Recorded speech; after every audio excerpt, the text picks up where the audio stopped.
Can internet speed decrease the further away a certain server in a country is from you?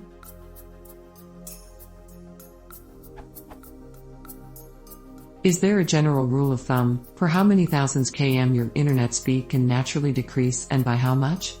Something like 10 bits/s per 1000 and NBSP km. I've got from this answer that this might indeed be the case. However, I'm living near Moscow and when testing servers around me, I get the full 16 bits/s, which I'm paying for.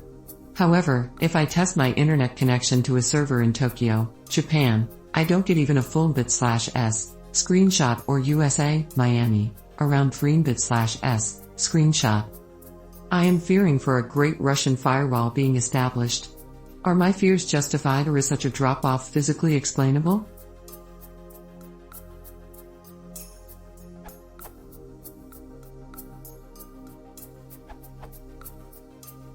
It taking longer to receive data from further away is an actual phenomenon, but not to the extent that you are seeing. Assuming a direct line of sight to a target 600 kilometers away, light would take approximately 2 milliseconds to reach its destination. Similarly, if the distance were larger, say from Moscow to Tokyo, at approximately 7,500 kilometers it would take 25 milliseconds to reach its destination. That's 12.5 times longer. According to physics.say, how fast does light travel through a fiber optic cable? And Extrematech, the speed of light in fiber optic cable is approximately 30% slower than in a vacuum. That doesn't translate to a direct reduction in bandwidth though, as packets can be requested, queued up and sent out sooner.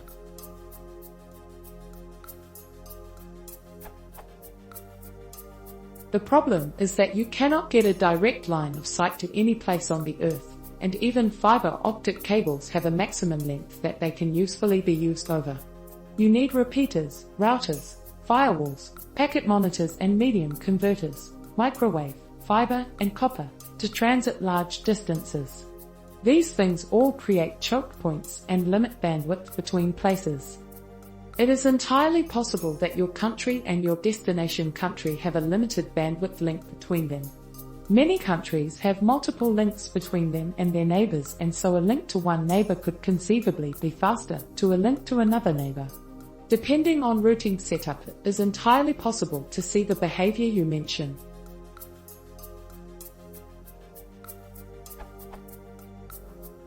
You can have multiple links out to multiple countries, and in theory traffic will be routed by the best path. Depending on choices made by every router along the way, the best path may not be the highest bandwidth link for you personally. It could just happen to be the fewest hops, or the lowest latency connection. You have no power to choose your route, which limits what you can do to improve matters. There could be higher latency links that have better bandwidth, but you have no means by which to advertise your preference for that link. Test connections to other countries. If they are all similarly limited, then you may have cause to worry, but even that is not a guarantee.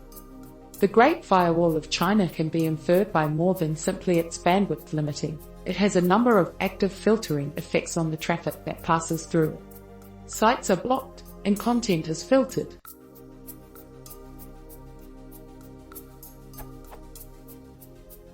One way to test would be to test links to all the countries you can, find the best neighbor, and then get a VPN service hosted in that country. If your link is fast through that VPN, then there may be filtering in effect in your home country, or it could still just be poor network routing.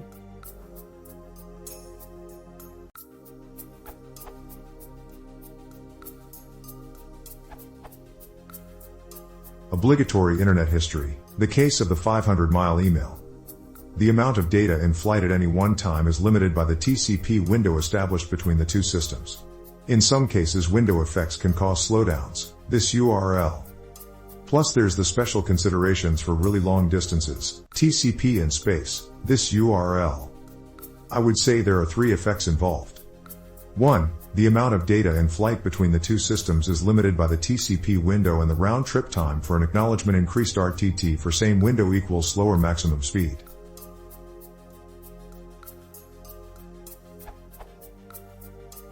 2. Every router along the way adds some delay. This is more related to how many networks you have to traverse rather than the geographical distance. 3. Finally, national-level firewalls will add another layer of slowdown. Quite a lot of countries have something in place here, even if it's only filtering child porn in the Pirate Bay. Russia appears to have one. This URL.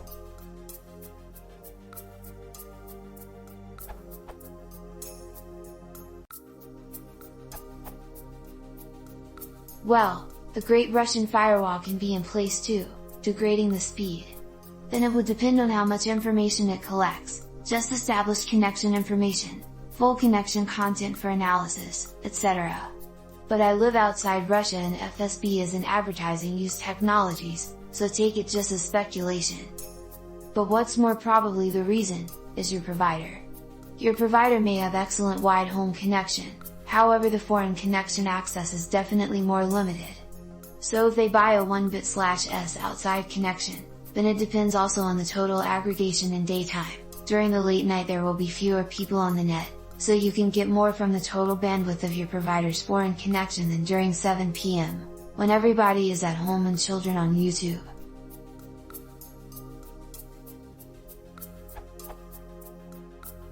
Also the speed to USA or Japan will be likely slower than, for example, to Finland or Germany, because the more people must share the same cables with limited total bandwidth.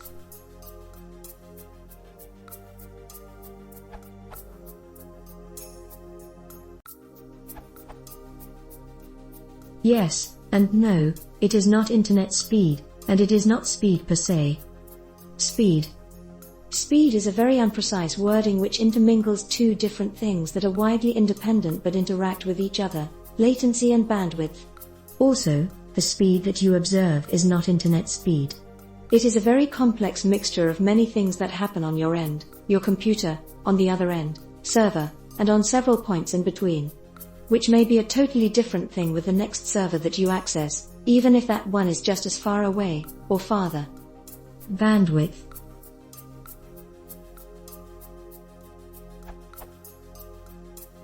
Bandwidth is the amount of data you can, in theory, push onto the wire per unit of time. There are usually hard and soft limits for that. The hard limit would be what the line is able to take, and then there's what you pay for and what the provider will allow you, usually less. Often, transfers are not uniform, they start faster and then throttle down very soon.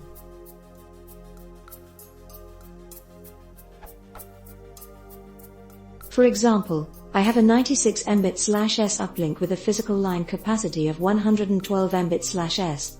That is because for enhanced stability, less of the bandwidth is used than would be actually possible.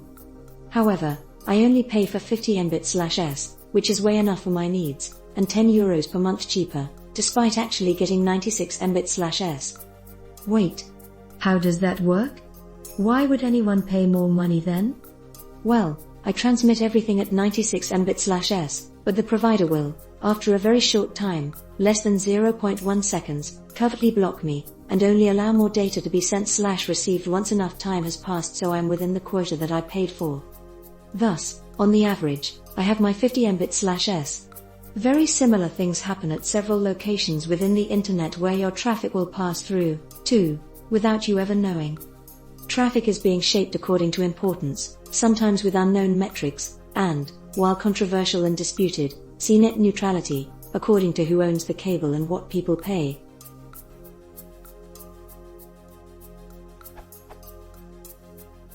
Bandwidth on the internet is, for the most part, so huge that, except during multi-nationwide DDoS attacks, it is not a limiting factor in any way. Well, in theory, and in most parts of the world, that is.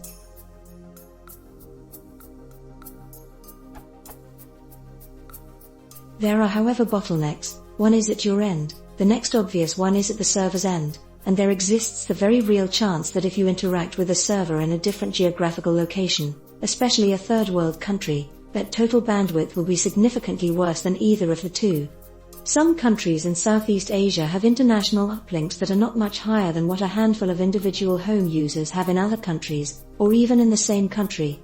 I don't know if this is still the case, things change ever so fast in the world, but for example in Thailand, accessing a server within the same country used to be 4 times faster than accessing a server in another country, for just that reason. The same would hold if you tried to access a server within their country.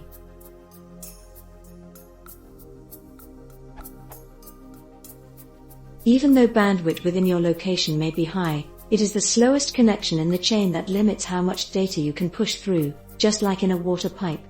Longer distance means there is generally more opportunity for encountering a slow, or congested, link. Latency. Latency is the time it takes a signal to arrive at your location, or any particular location, from some point.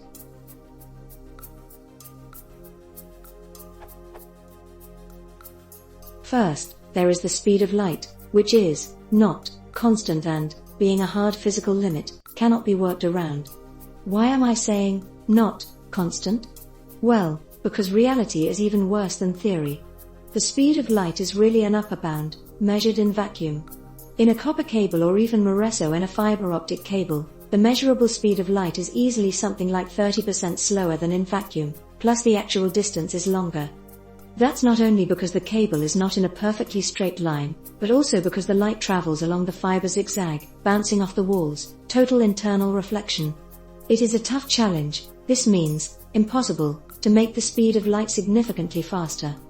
Not that you couldn't do that by using a different medium, but a medium with higher speed of light means changing the index of refraction, so you reduce, and eventually lose, total internal reflection.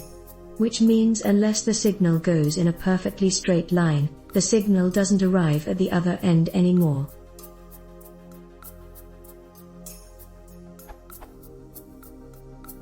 Thus, in summary, there is a more or less fixed delay which is unavoidable, and while not noticeable in local, LAN, or some few kilometers, transmissions, it becomes very noticeable as the signal goes across half a continent. In addition to this hard physical limit, there are delays introduced by intermediate routers, and possibly your local uplink, the infamous last mile.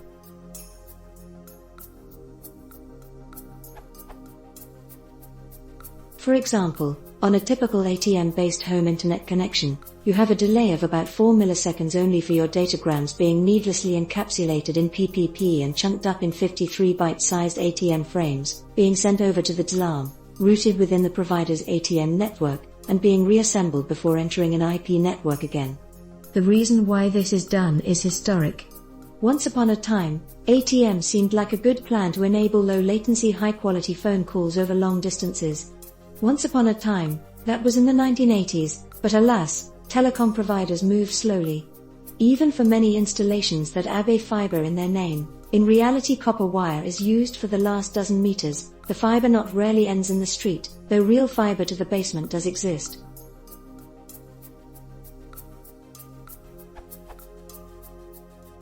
A typical internet router will add something in the range of 0.05 to 0.2 milliseconds to your delay, but depending on how busy it is, maybe it's not top-notch, this might very well be a full millisecond.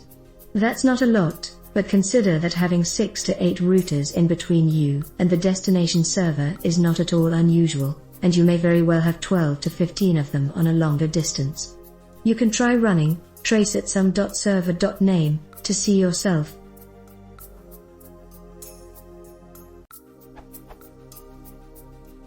A line that has been cut and tapped by the NSA or the SVR, so basically every main line going from / to the Asian continent, or across the Red Sea, Indian Sea, or Atlantic Ocean, will have at least another 2 milliseconds or so of latency added for the espionage stuff that they're doing, possibly more. Some nations are known to, or at least highly suspected, not only observe content and block certain IP ranges, but to even do some extensive active filtering / blocking of politically / ideologically inappropriate content. This may introduce much longer delays. Thus, even for nearby locations, you can expect anything from 15 to 25 milliseconds of delay, but for something in another country, you should expect 100 milliseconds, on another continent 150 to 250 milliseconds, if you are unlucky 400 to 500 ms. Now, despite all, it would seem like this doesn't make that much of a difference because this is only a one-time initial delay, which you hardly notice. Right?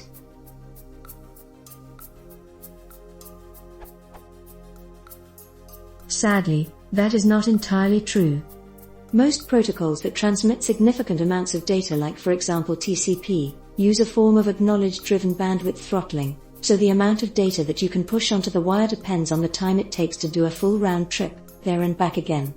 This is not 100% accurate because TCP attempts to optimize throughput by using one of several rather complex windowing algorithms that send out a couple of datagrams prior to waiting for acknowledgement. While this can somehow mitigate the effect, the basic principle however remains: what you can send, or receive, is finally bound by the time it takes for acknowledgements to come in. Some other protocols with more stringent real-time requirements and less important reliability requirements, think IP telephony, use a different strategy with different issues, which I will not elaborate.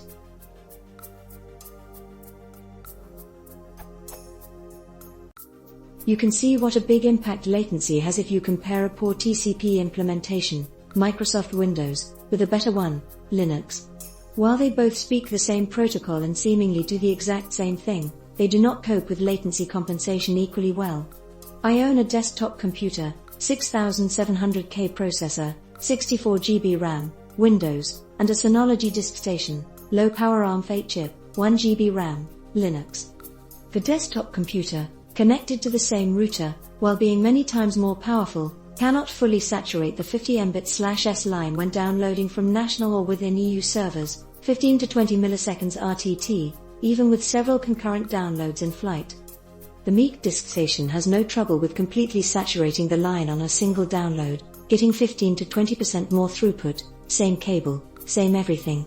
On my local area network, where latency is well below a millisecond, there is no noticeable difference between the two. That's the effect of latency.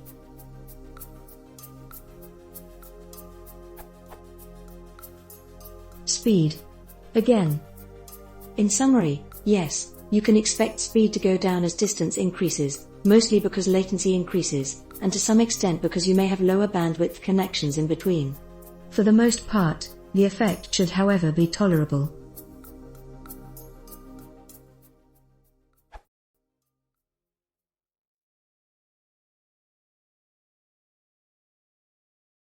If you want to support the channel, please consider subscribing.